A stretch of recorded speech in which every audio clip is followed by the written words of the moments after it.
Fade in? Question mark? Fade in? Free Minds episode 11. 11, yeah. Woohoo. 1-1. We got an angel number. Let's do some plugs. And first of all, my book is probably for sale now by the time this podcast episode comes out. You can go to freeminds.life. The book is called Evergreen. We are not the masks we wear. We are the light that shines through.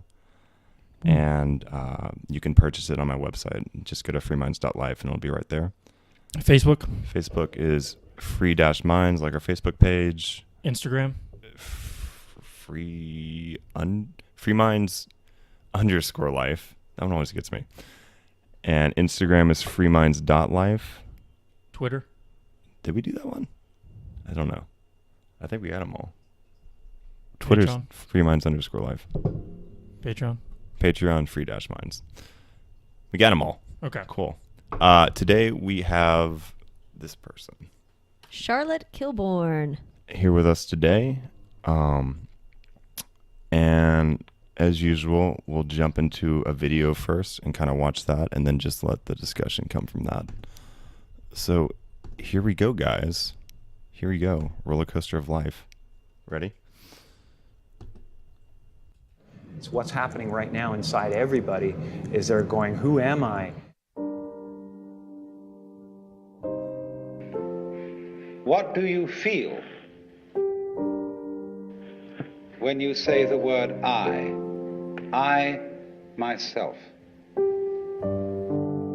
That today, I'm not what I think I am. I'm not what you think I am. I am what I think you think I am. So we live in this perception of a perception of ourselves. Hence, my identity is made by what my parents think I should be. My identity is made up by what my college or university thinks I should achieve. I don't think there can be any more fascinating preoccupation than that. Because it's so mysterious. It's so elusive. And at a certain point, I realized, hey, wait a second, if it's so easy to lose Jim Carrey, who the hell is Jim Carrey? At some point, when you create yourself to make it, you're going to have to either let that creation go and take a chance on being loved or hated for who you really are, or you're going to have to kill who you really are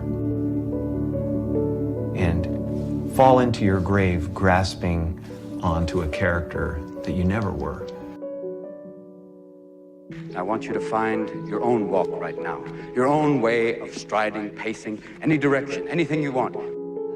Robert Frost said, 2 roads diverged in the wood, and I took the one less traveled by, and that has made all the difference. And that's why there's always an element of profound mystery in the problem of who we are. Because what you are in your inmost being escapes your examination in rather the same way that you can't look directly into your own eyes without using a mirror. You can't bite your own teeth. You can't taste your own tongue. And you can't touch the tip of this finger with the tip of this finger. Doesn't it really astonish you that you are this fantastically complex thing? And that you're doing all of this and you never had any education in how to do it? And at some point of your life, you have to go, I don't care what it looks like. I've found the hole in the psyche and I'm going through. And I'm going to face the abyss of not knowing whether that's going to be okay with everybody or not. I believe that if we are honest with ourselves, that the most fascinating problem in the world is who am I? What do you think you are? We speak of coming into this world. We didn't. We came out of it. You and I are all as much continuous with the physical universe as a wave is continuous with the ocean. the ocean waves, and the universe peoples. Basically, when you're really firing and it really works, it's like musicians have said it, or writers say it, it's just, you're just channeling. That's why you say that divine inspiration, it just passes, you're just letting it through you.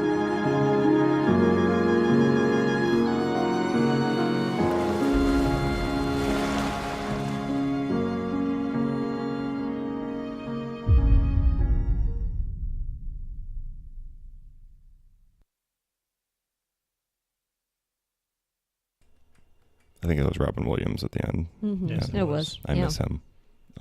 Yeah. He was great. So I'm not gonna. You're doing great. I know.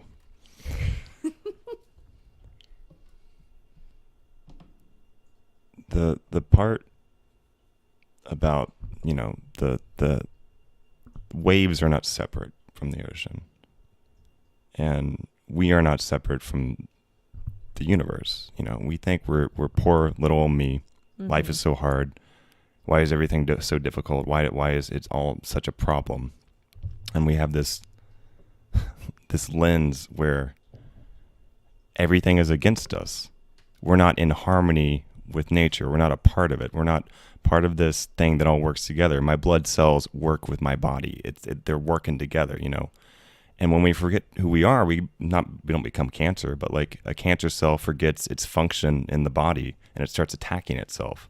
And I think sometimes we start attacking ourselves in our minds, and because we think we're not enough. We think we're not doing enough. We think we're not good enough. We think, when am I going to get there? When is it going to be better? And we're always looking for something outside of ourselves to fix this thing that's actually just within, because it's a part of us. The universe is inside you, I think, is a real thing. Mm-hmm. It's where we find out who we are. It can never come from the external. And Robin Williams kind of talked at the end about this too. Musicians, artists, whatever you are, you know, when you're really in it, when you're in your inspiration, there's no trying. It's just happening, and you're just letting it happen. You're getting out of your own way. And in a way, in order to kind of like find out who we are, we kind of have to get out of our own way and say, okay, well, let's look at this from an outside perspective and see it without this egoic narrative of I'm not good enough or whatever it is. And that's kind of what this podcast is about.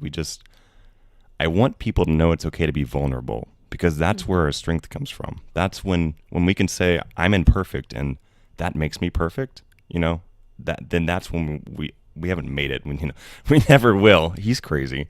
My cat is kind of attacking our guests. Anyways,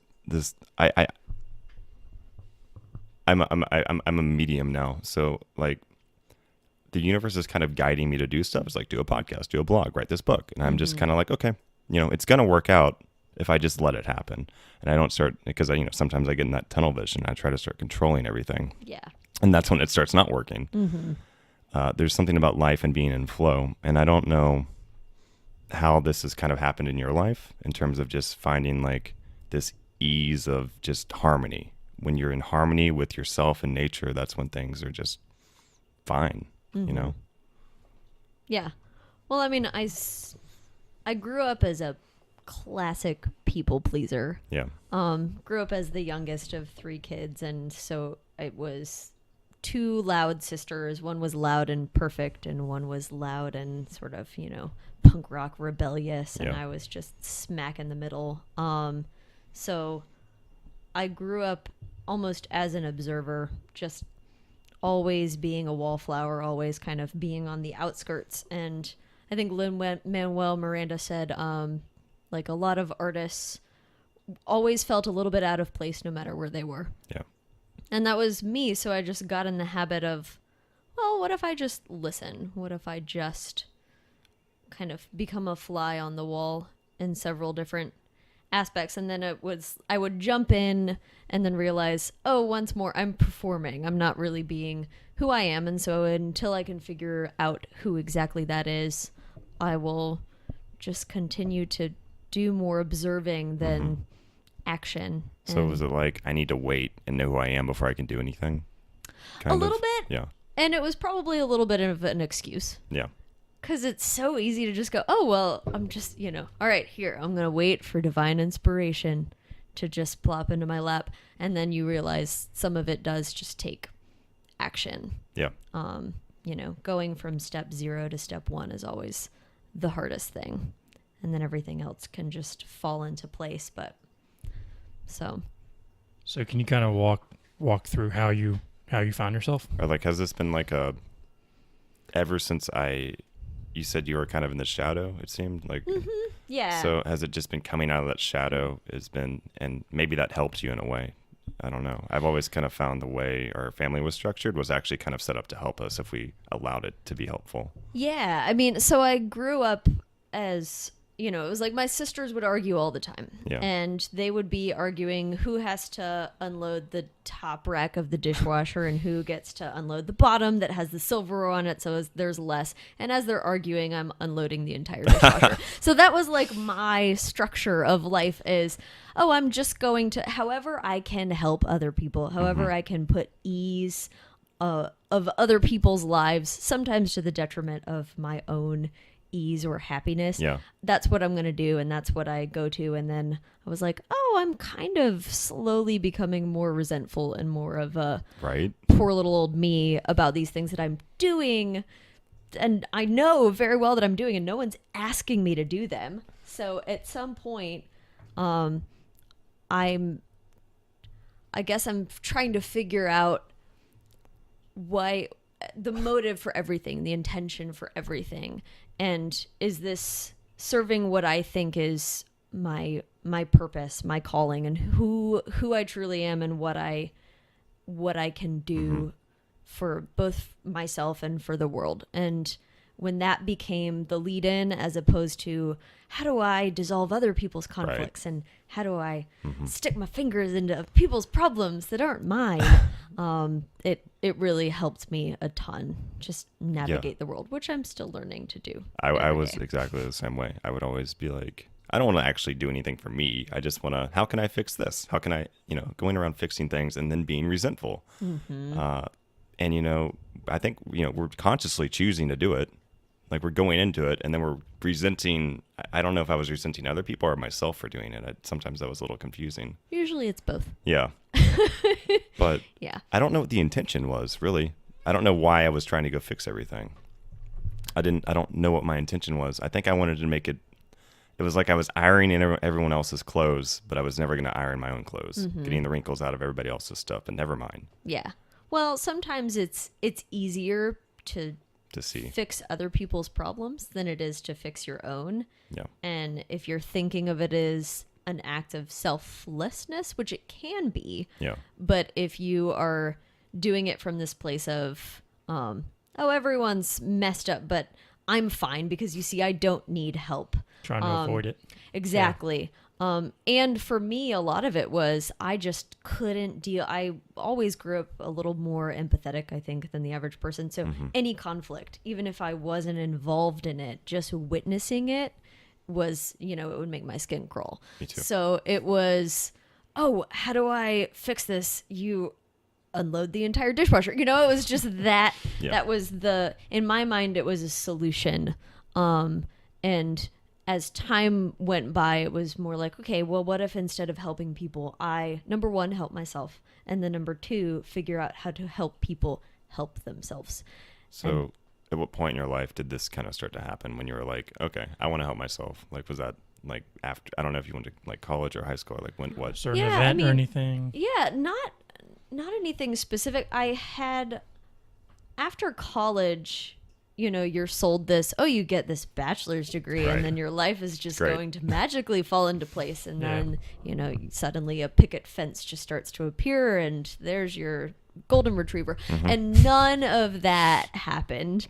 So I was just, I guess, passively waiting for my life to progress in this certain way and ended up living in a 1-bedroom apartment alone in a part of the town that I didn't like, and ended up in a relationship that broke into pieces in a really bad way. Yeah. And I mean, honestly fell into a pretty deep state of depression and lived in Atlanta and went to school in Atlanta and never felt further away from all of my friends who still lived in the same city as me. But I was just slowly, I think myself at the time would have said they were alienating me, but I was probably alienating myself. Yeah, I did kind of the same thing. Yeah. Yeah, and it was kind of scary. And then I just said, okay, I know that there's no magic cure in a location, but I'm going to move to Midtown. I'm going to move there with one person who I still stay in contact with. And that step alone was a big one. And then I moved in Midtown, which is filled with people and filled with life. And then I was still like, I'm going to do a jigsaw puzzle sitting on my own coffee table. Yeah. And so it took a little bit more to come out of the shell. And then I got like a very small part-time job at a yoga studio, and then was like, oh, I'm actually not half bad at this. Yeah. And then just very randomly decided to do a teacher training. And that was the beginning, I think, of a critical step of me figuring out the path. Did you? I was just gonna say, so like you all share similar stories on Discovery. Is there anything you would do differently, knowing what you learned from these experiences, or do you think, in order to avoid, going down that hill, or do you think there's something you could do differently, or what would you encourage people to do, to just advice to people before they go down that? I think just for me, I've kind of had to like learn. Struggle it's kind of growth. And I always interpreted it in this negative aspect of, why am I doing so poor? Why am I depressed? Why is everything wrong? And, I had the corporate job that I was not happy with. And I would go to work every day. I would come home, I'd smoke weed to decompress. Sometimes I would go to yoga, but the yoga was just kind of a placeholder for I want to feel better. How do I do this? But I was never willing to actually look at myself. I was always wanting to distract. And honestly, I thought it was only me, but I think a lot of society does this. Maybe they don't go into the deep depression that I went into, or some people go into, but I think we all are at some point kind of distracting ourselves from ourselves. And if in terms of doing something differently, I don't think, I think I progressed at exactly the rate I was supposed to in a way. I found myself exactly the time that I needed to find myself. It took an injury, sure, but sometimes that's what it takes. I don't know. What about you? I think the only thing is that I would apologize sooner. Yeah. To some people who I really kind of let fall off of my radar in a time where I couldn't be seen. So I refused to be seen. And I think some people took that as, I don't know what they took that as, but potentially some people like, I'm too good for them, or, I'm busy living this fabulous life. And it was like, oh no, it was the exact opposite. I was not present in my life. And so I think not being present in your life is necessary. I always like to say, to your point, Trey, struggle creates story. Your story is built on so many things, including your triumphs, but also a big part of what makes you you is what you struggle and what you suffer from and how you move past it. So I don't mind the struggle in retrospect, right? It's always so easy. When you're in struggle, you're like, I mind this struggle like a lot. But I do think that I owed some people an explanation a little sooner about why I kind of pieced out of my own life. So, and back to your point, Trey, about I thought it was just me. I think that we have a really interesting way of thinking about that phrase, because some of it is, oh, I thought it was just me, and some of it is, I want this to just be me. I want to be this unique snowflake of a person who this is the only time that anyone has ever struggled with fill in the blank. And it goes back to connection. Like, no, it turns out connection is what makes, the magic sauce that is life. It's just like the thing in the video, like a wave isn't separate from the ocean, and like the peoples aren't separate from other people. Like I can't function without other people. Yep. It's just, we need it. We Yeah. need connection. And it's hard to, and I don't hate cell phones, but it's hard to have connection on a text message. It's hard to have that real connection on a Facebook message, that kind of thing. Yeah, for sure. And I think I was substituting, well, I'm talking to people on, this, so that's enough, Yeah. kind of thing. Yeah. All these programs, whatever you call it, these thought patterns in my head saying, well, this is fine because of this or whatever, kind of thing. I call it plugged in Yeah. versus connected. Mm-hmm. When you're connected, it is you're looking up, you're looking out, you're in discernment of the entire scenario that you're in. Being plugged in is, oh my gosh, my phone's only at 2%. I better get to an outlet soon. That is a very different state of mind. And I think overall social media and technology could be great. Mm-hmm. If it's used in the correct way and if it's used mindfully. Right. And the best thing I ever did is I set timers on everything. So I have 10 minutes of Facebook every day before That's Facebook smart, yeah. goes. There's a little guy who pops up like a cartoon and he goes, no, no, no, no. And it says, shouldn't you be working? And I'm like, yes, I should. God damn it. Is there an app for that or something? Yeah, I was wondering. Yeah. I don't remember what it's called. But Okay, we'll have to connect after this. Yeah. yeah.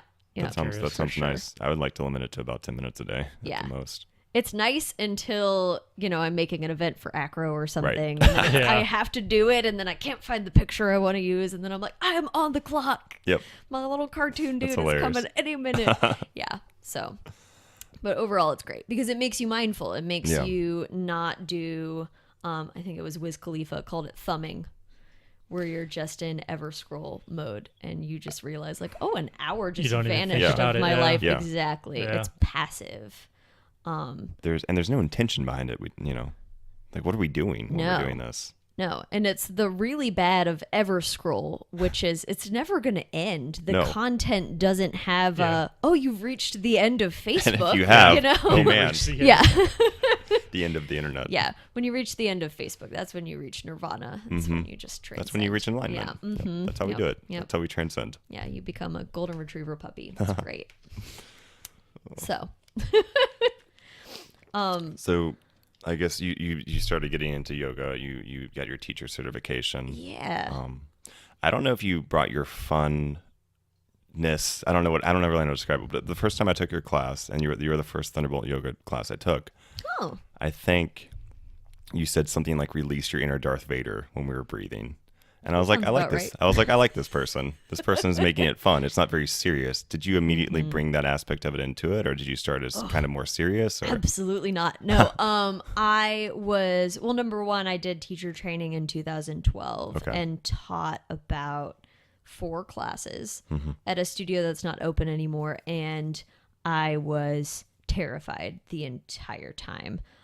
So I think I was glued to my mat, just doing every single movement. Like, I was not present. I was so fully in I'm sure I looked like this, like, oh, get relaxed. And I'm Right. just, about to poop myself. And I realized, oh, this is much harder than doing yoga. Doing yoga, you just get to be kind of fully one with your breath and one with your body. And teaching yoga is a very different thing. I think of it as I took like one surf lesson, and he said, in yoga, you're told a lot to be present and be in the moment. And when you're surfing, you have to be about 3 seconds ahead of the moment.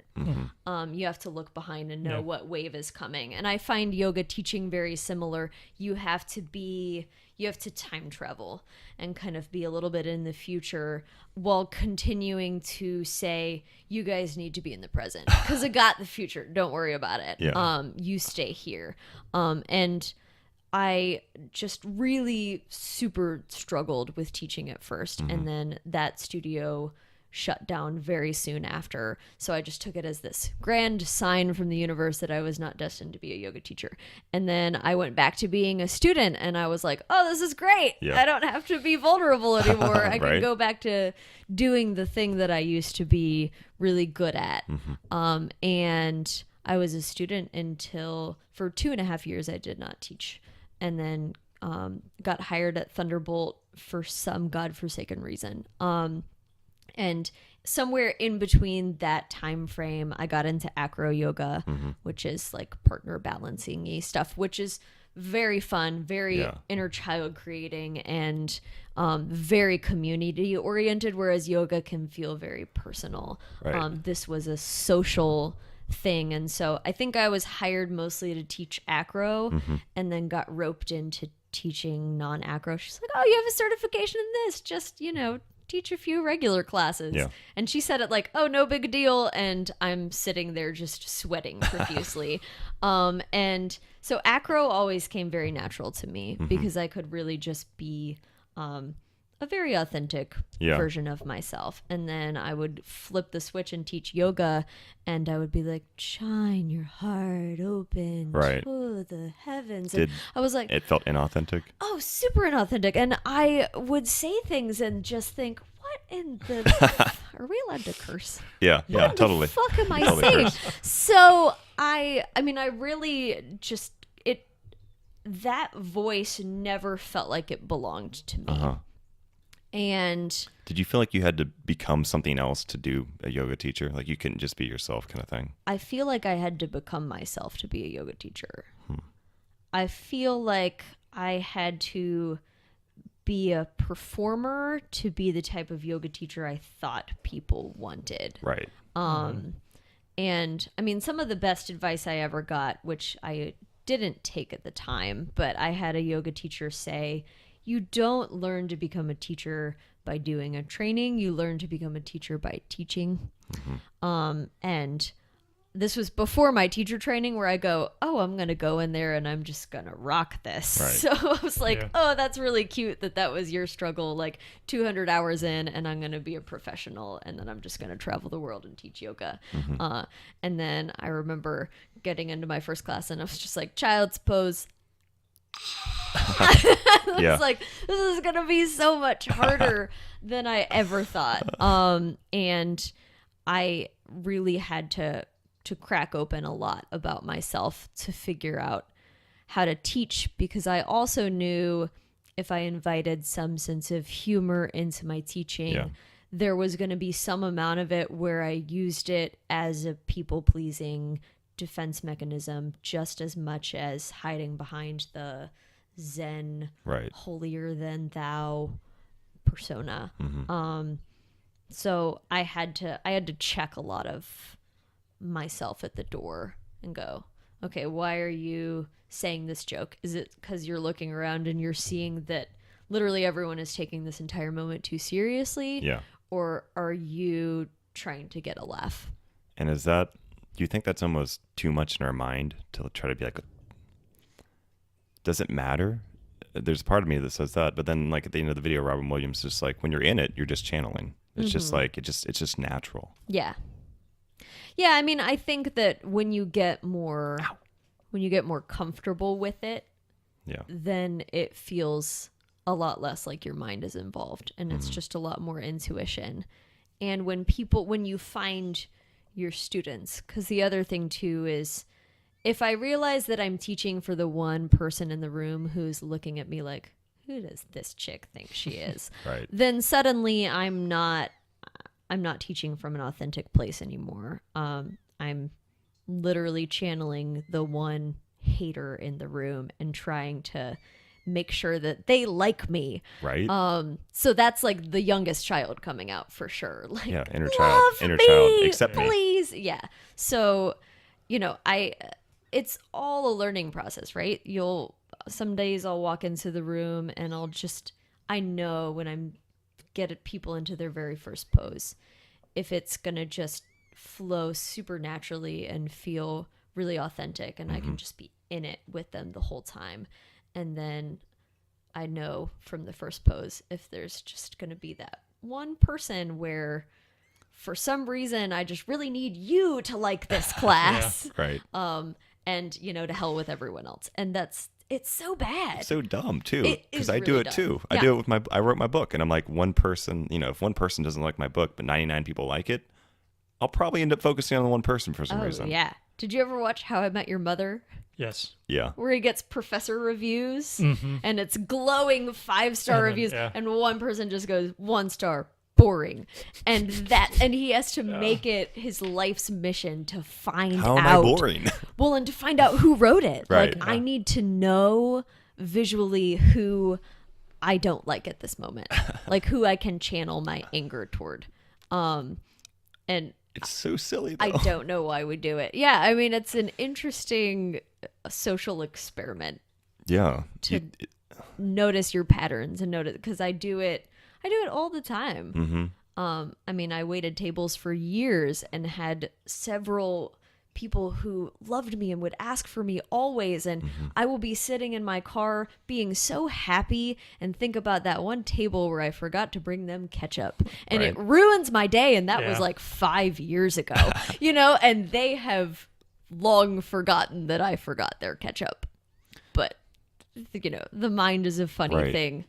And some people have told me, it's just because we're in the glass half empty view, and if we could just be half full, at least, like, just be grateful for what we do have. And it's for some reason being grateful for the things we do have, which is usually a lot. We usually do have a lot. Like, we have a ridiculous amount most of the time, but we just can't see it sometimes because the lens of our eyes is just like, it's like, this isn't important. Pay attention to the stuff that is negative. Yeah. That's what we want to look at.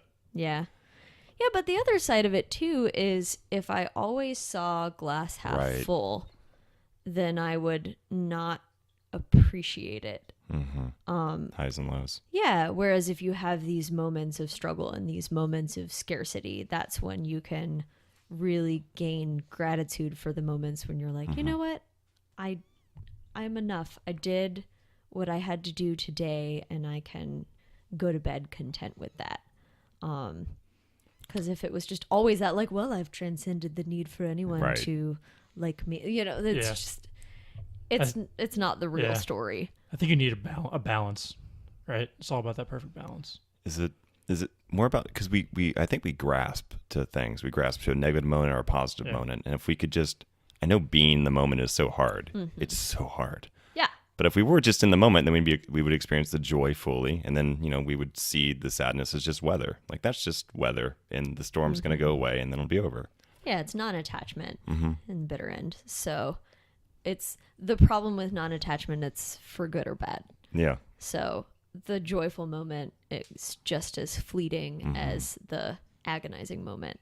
And you have to just kind of hold anything in the palm of your hand, no matter what you're experiencing, and really allow yourself to experience it too. And I think that's the big myth about non-attachment, is that it's just the people who get super high and are like, I don't care about anything ever. Which feels inauthentic. Oh, it's super inauthentic. And it's not true. It's not what non-attachment is after. Non-attachment is when you're in a deep state of happiness, you are truly 100% happy and nothing can shake that. And then when that moment dissipates, you let it go. And that's the big thing, is that it's the surrender to, well, that was the happy moment, and I would love for it to continue as long as it's supposed to, and then at some point it's supposed to fade. Yeah. I do most of my own readings for my yoga classes, and I talk about continuous flow, or samsara. They're kind of, it's the ebb and flow of everything. Everything's meant to come together. Everything is meant to crash apart. Right.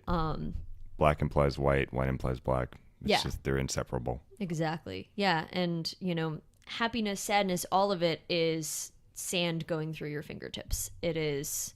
And if you just hold on to sand and squeeze, it's just going to slide out of your fingers even sooner.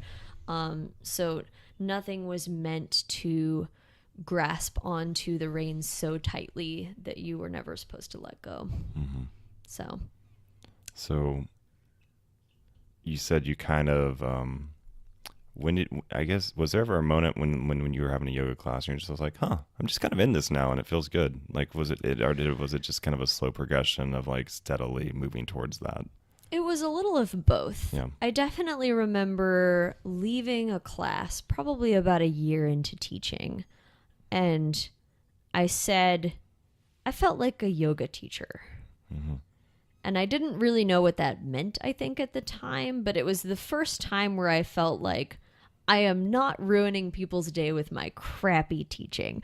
In all honesty, like, it was the first day where I didn't feel like my jaw was clenched and I was terrified to make a mistake the entire time. And within that was also the permission to make mistakes and realize that it doesn't matter. It's a human experience, Right. not a perfect experience. So just allowing it to feel like it belongs to me a little more.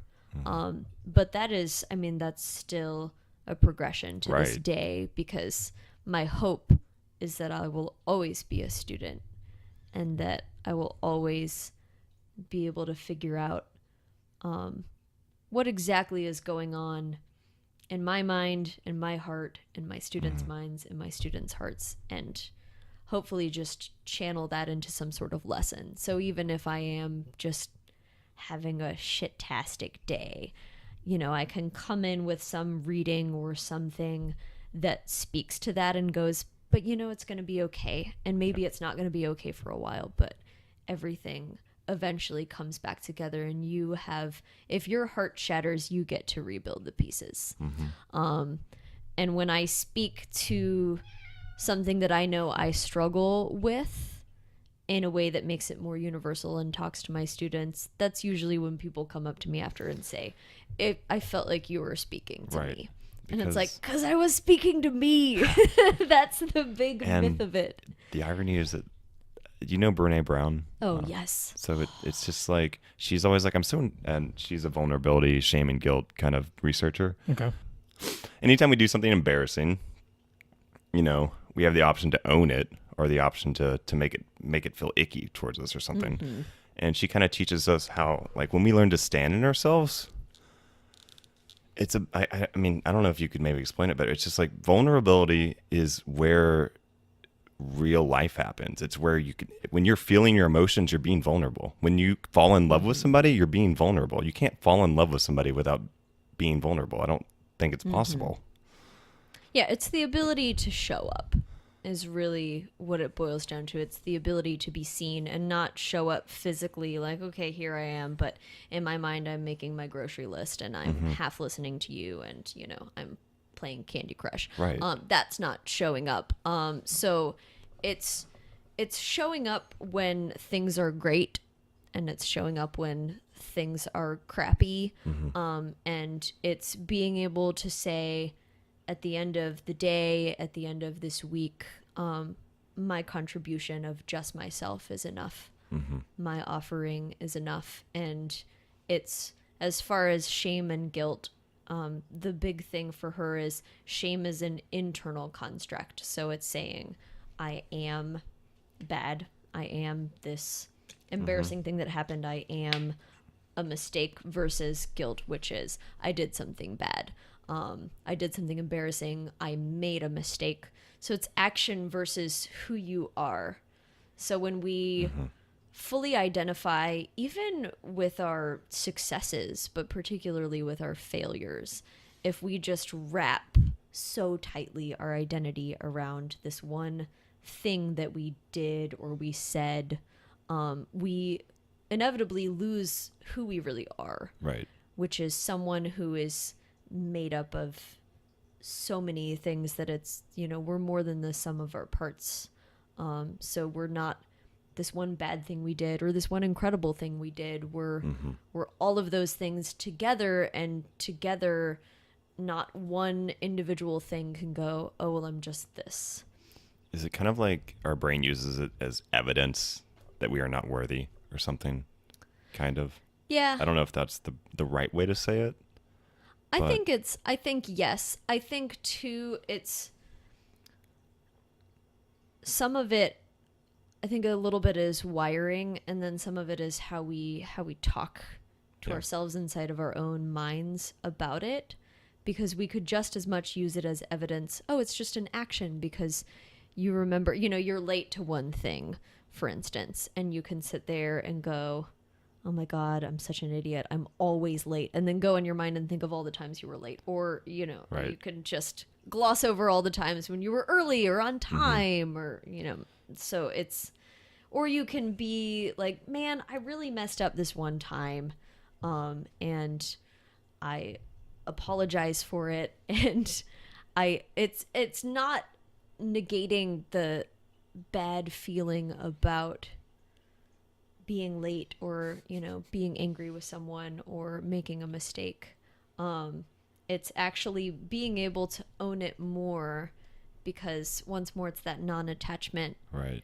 You're not so self-identified and so wrapped up in the one thing being you that if someone pointed it out to you, you would just crumble if you were really feeling shameful about it.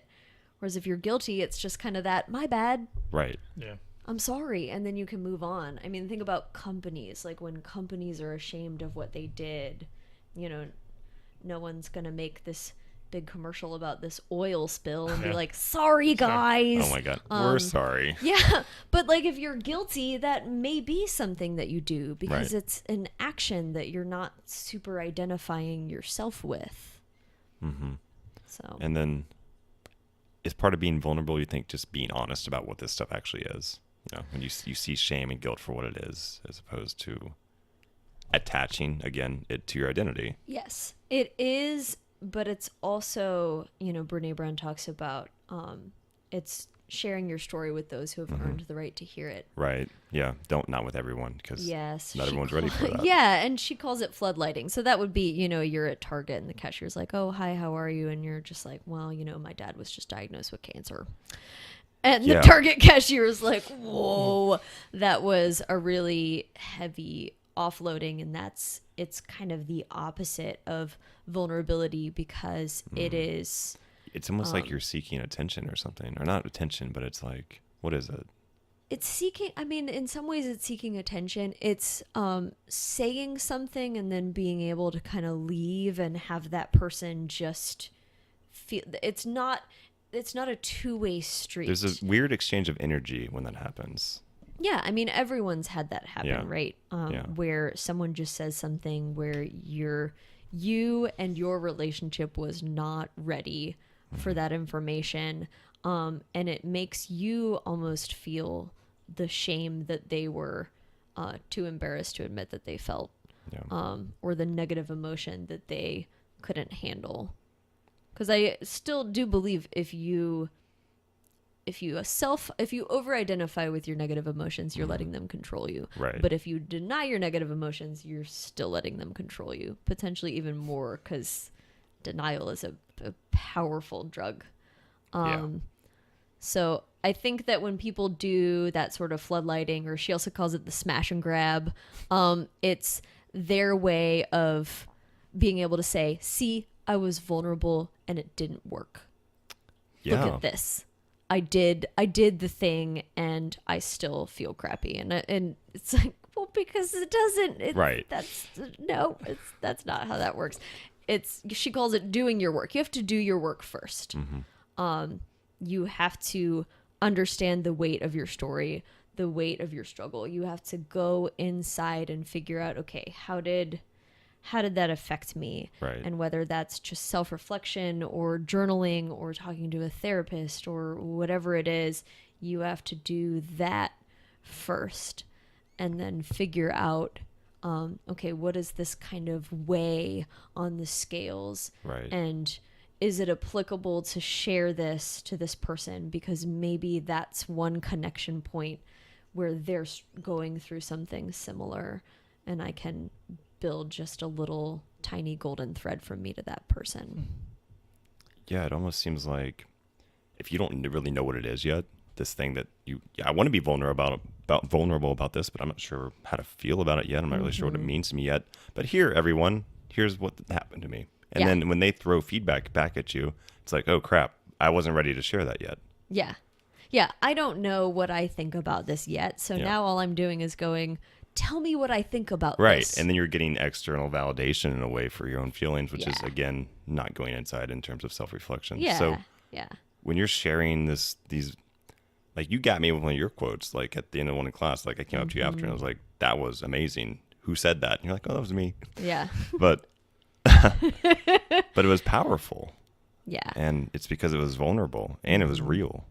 Yeah. And I've learned with readings that even if I tie it into sort of first person singular, at the end of the reading, or maybe throughout if it's applicable, bringing it into a second person narrative makes it feel like it's a lot more about connection and less about look at me. Right. You know, it's not We as opposed to I. we, or even you, just speaking about it like this is you, and it's, you know, second person plural, this is you, therefore it's everyone in this room, therefore it's also about me, because we're all so much more similar than we are different.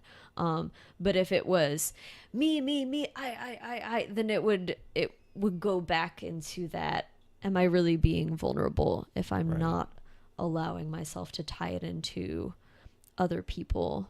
And is it really, if I find myself writing about something where I'm using I and me a bit too much, I'm like, this is probably not a story where I've done my work enough to be public about it. Yeah, exactly.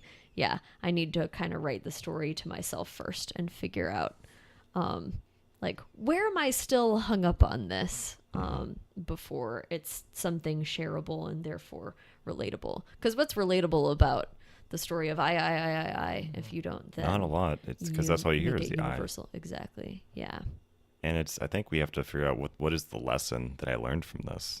And a lot of the times I haven't learned the lesson yet. Mm-hmm. And even in writing my first book, you know, there is I in it, and it made me uncomfortable. I'm like, well, I want to put the I in there because I know it's important, because people need to see an experience, because we all learn through experience. Yeah. I can't just give them, here's the lessons, without, you know, something to tie those lessons to. Yeah. But I felt kind of weird about putting some I's, and I was like, okay, I do I's and then I'll put U's and like we and like, but that same kind of thing happened when I was writing. It's interesting. Yeah.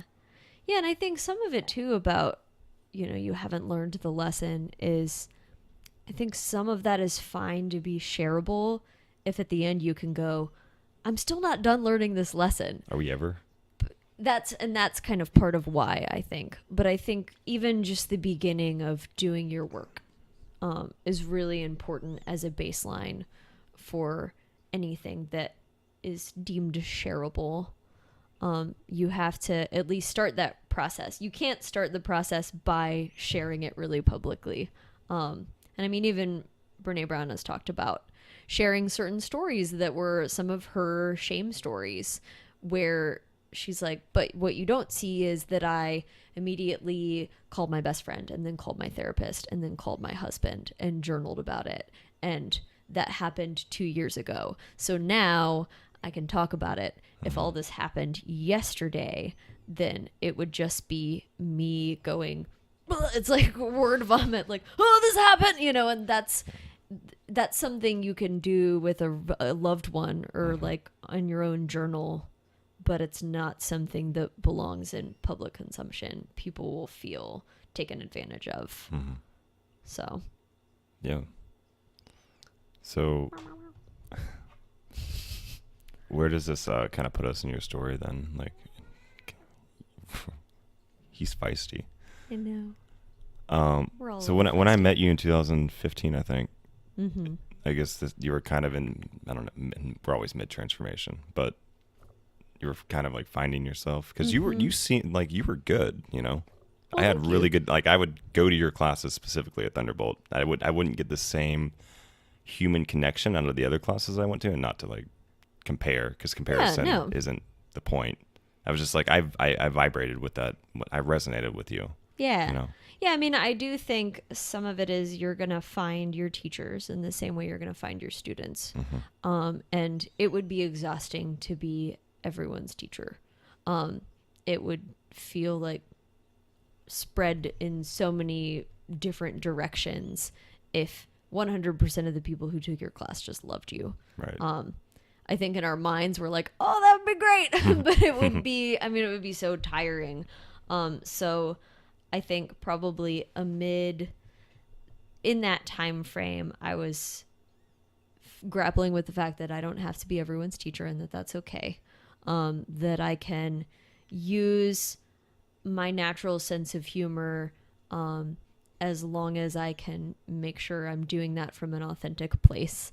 And then a big chunk of it, unfortunately, or maybe fortunately, was I'm just gonna fake it till I make it. And that some of it is I'm gonna feel anxious as shit every single time right before I walk in the door. I'm just gonna have this moment where I'm like, oh, what if I suck and everyone hates me? And it's, you know, you can judge the faking it, but as long as you walk into that room and show up, that's the real work. And that if every single time I was nervous in a class, I would go, oh, I'm so nervous, that's projecting that nervousness into the space. So, you know, Oprah has a little sign over her door that says, you are responsible for the energy that you bring into this space. So that's kind of my mentality with it. So if I'm nervous, if I am zeroing in on that one person who has their, you know, stink face on and is like, I'm not going to do my Lama Mudra, then I have to kind of make it a point to go, okay, right now I'm kind of performing and I'm kind of teaching for that one person. How can I bring it back into teaching for every single human in this room? Because I probably can't change this person's mind, and it's none of my business what people think about me, as long as I continue to just do what I believe is, you know, serving the majority of my students, the majority of my community, and serving myself.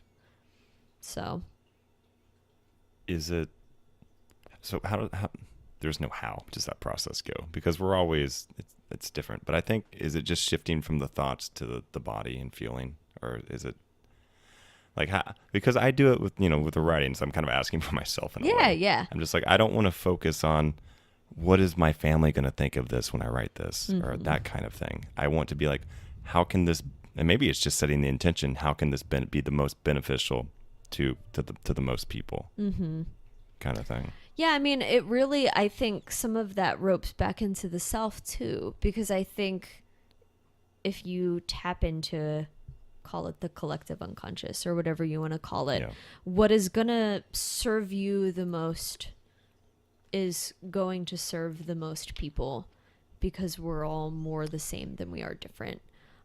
So going, I mean, it's what I do with my readings. What do I need right now? Do I need patience? Do I need inspiration? Do I need the reminder that I don't have to be perfect? I just have to be who I am. So whatever I feel like I'm in need of at that moment, that's going to serve my writing the best, and therefore, you know, my students the best. And I've found, you know, if I come up with some, I don't know, some theme for my classes where I'm just like, I don't know, this week we're talking about fill in the blank Zen thing. And then I try and write on that. I'll just sit there and look at this blank page and I'm like, I don't care. Like, Yeah, it's like when I'm like, okay, I need to have a lesson to teach. I'm just like, yuck. It doesn't work. But then you kind of said it, and Mark Twain kind of said this, like, when you write the book, you're writing it for yourself. Yes. What book do you want to read that would be good? And that's all you have to ask, apparently. Yeah. No, It's really so simple. is. Yeah, it really is. And it's the same with teaching. If I'm trying to teach a class that I think this person wants to take, then I'm not being of service to myself as a teacher. I need to teach the kind of class that I want to take. I need to write the kind of readings that I need to hear. And it sounds selfish, which I think is part of the problem with it. But recognizing that sameness and recognizing that universality suddenly makes it not selfish at all. In the same way where self-care is not selfish. Right. Because you are no good if you're dead. Like, you have to take care of yourself. You're no good if you are in your lowest frequency lying in bed eating Cheetos. So you have to figure out how to pull yourself up. And if that's getting a weekly massage for like 2 months, then go do the thing.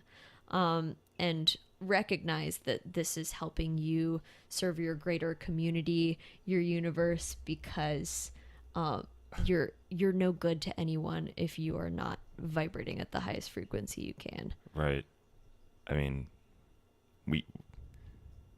and I heard somebody say, if you serve yourself in a way you can be serving others, or when you're serving others, you can also be serving yourself. Yeah. And it's just Oh, well, which one do I need right now? Because I need to be in balance. And we kind of talked about this. I think the point of life is not to like always be serving self or always be serving others. I think it's always just to be like, well, how can I be balanced so that I can be of most service to both? Yeah, Because exactly. it's all connected, you know? Well, and recognizing, that it's two sides of the same much needed coin. So whether you're doing one or the other, they're helping to serve whichever one you're not doing. Mother Teresa used to always talk about how, anything that she would do that was, quote, an act of selflessness. She was like, this is very selfish because it makes me feel so great to do it.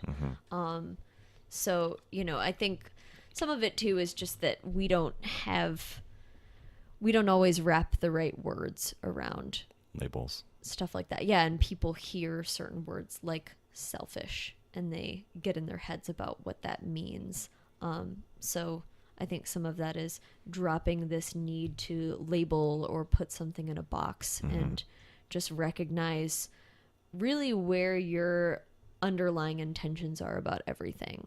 So if you're serving your greater community because this is really what's feeding your soul at the moment, and then fabulous. And if you're serving your greater community because there is a deep wound inside of you and you're walking around with a big thorn in your side going, this is great. Here you go, homeless, then you're not taking care of yourself. You're ultimately not serving your higher purpose. I think it was The Untethered Soul, where he talks about sort of if you just walked around with this thorn in your side all the time and then you built this life around it. And so say you change the shape of your door frame and you change what car you drive and you change all of these things about yourself and you go, see, I overcame this thorn in my side. And it was like, no, you literally just structured your entire life around that as the issue. What if you just pulled the thorn out and felt crappy and then felt better and healed? Feeling, just feeling. Exactly. Yeah. The good, the bad, the ugly, all of it. So I think, because I did have to recognize a lot of that with myself. Am I saying that I'm being of service, but really I'm just denying the shit show that is going on inside of me? And some would argue, like, good is good. If you're going to a soup kitchen every weekend because you don't want to talk to your husband, like, you're still doing a good action. But I would argue too, the longevity of doing that action is not sustainable if you don't realize why you're doing the thing. And if eventually you realize every time you're going, you're like, here's your fucking soup. I hope you enjoy, like, your life is so much easier, you homeless person. And then suddenly you're like, oh no. It totally changes. This is bad. Yeah. And that is the type of energy that you're putting out into the world. And that's, ultimately, I think it is, it will destroy you. Yeah, because like you said, when you're cleaning the dishwasher out to fix things, you build resentment. And then eventually you hate doing that thing that once maybe felt okay to do because you're helping people. Yeah. And what did you used to think selfish meant before we started doing this whole thing? Did you have a preconception of what selfish was? Selfish? Yeah. Because I always had a negative connotation with it. I was always like, selfish is bad, before I started looking at myself and understanding the purpose of being selfish. Yeah, so I think it was definitely selfish is bad, and I probably had the same feeling as you. But now, after starting this project and everything, I think it's more, I take it where, not necessarily bad, but you have to take time for yourself, right? Yeah. You got to work on yourself. Too many people are working for others, which isn't bad, but they're neglecting themselves. So, since you started Free Minds and stuff, like, it's been a step for me to step back really and evaluate myself, and as well as continue to serve others and do things for others. But I think it's important to take care of yourself first, really, at the end of the day. And it's made me think about that more. Cool. Yeah, it's like, And I still have trouble with it. I still have trouble being selfish. It's such a Yeah. weird Yeah. thing. I think it's the word. I really do. I think if you wrap it in terms of What else could we call it? self-care, Self-care. Self-care. self-care Yeah. feels like, oh, who doesn't, if someone's like, oh, God, that bitch, she I've even- practices self-care, then you're like, what is wrong with you? But if you say like, oh, she's selfish, that feels very different. Yeah. So I think, I do believe that words are very powerful tools. And they all mean different things to different people. Exactly. Before we had words, we just had feelings. And the feelings were like, I love you would mean there's no confusion. You Yeah. know? I just send you love and you feel it and you're like, Yeah, yay. it's simple. Mm-hmm. But words, I mean, it's part of why I really love Brene Brown's research, because when she comes up with a word that maybe had like shame, people have a visceral response just to that word. So she builds a definition on her research of what exactly that means. Like, let's get the difference between shame and guilt and shame and embarrassment. And, let's really be mighty clear about what we're talking about so we can also be clear about what we're not talking about. So I think some of it is that I either want to take back the word selfish and be like, it's ours and it's good to be selfish, or come up with a whole new term where what we're really talking about is how do you do self-care to be the best asset to the greater good of this entire universe. Yeah. I even think good and bad are really just helping self, helping other. Good, bad. I think, and again, just labels. Yeah. And it's part of the same thing, part of the same coin. Yeah. Which I can't have good without bad, can't have bad without good. It's all a confusing thing when you come at it from the label aspect, which, money represents wealth. Money is not wealth kind of thing. Mm-hmm. Words are not, table is not what this is. Like, table is the thing that describes this, but it will never encapsulate, or you could describe this painting, but you could never do it with words. It's so funny. Yeah. Yeah. So We'll keep trying. yeah, words just make Yeah. it so complicated. Yeah, they do. I mean, it's just a matter of getting mighty clear about what you mean when you say blank, and then just going, hey, this means this now. So, Yeah. I mean, in yoga, I'll invent poses, and then in the beginning of class, I'll be like, okay, guys, I'm going to demo this because I invented it. So that way, later on, when I say, cupcake surprise or whatever I say, that it means that. I don't have a pose called I cupcake was about to surprise, but I ask. kind of want to now. But whatever Cupcake it means, surprise. because then at least everyone can come to the same page about fill in the blank. Right. And I mean, words were meant to kind of, I think, evolve with us more than they have. But we like to kind of staple them down and go, this is this, nothing Yeah. else. It's, La, la, it's la, la. funny. It's Yeah. so funny. It's not funny, but it is funny. Yeah, it's funny. Yeah. It's kind of funny.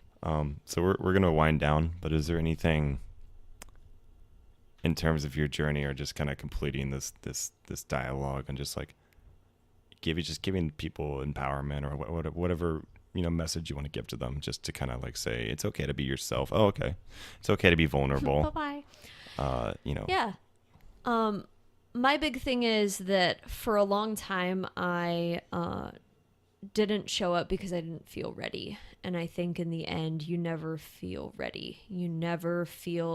I think people like to wait for the perfect moment to start their life, to quit their job, to, build a candle making shop in their basement, whatever it may be. And I think that just taking a step on what you believe is potentially your path is the way to start. You just have to take action.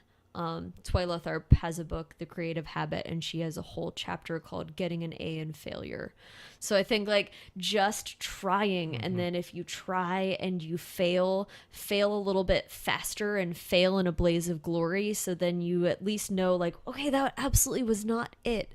But you would never know if you didn't just put in the effort to take action. Right. So you can really easily sit there and watch your life just pass you by and wait for something to fall into your lap, or you can create it. So go out there, create it. Take Boom. action. Just do it. Boom. Just do Yes. it. Nike. Yeah. Be like, I think I was the first person to come up with that. Very creative. Just do it. Just do it. Cool beans. Oh, maybe I'll play the outro. Do you want to plug your yoga or anything real quick? Oh, sure. So I teach at Thunderbolt Power Yoga in Buckhead in Atlanta. And I teach basically every weekday. Wednesdays at 5:45 is Dubstep Power Yoga, which is my most favorite day and class and everything ever. That sounds fun. So come dance your booty off with me, yoga-wise. Cool beans. Boom. Cool. Charlotte Kilbourn, thank you. Or did I mispronounce that? Oh, You said it great. Yay! Beautiful. Thanks, Cool. Trey. Thanks for coming on. Toodles. Toodles. Bye.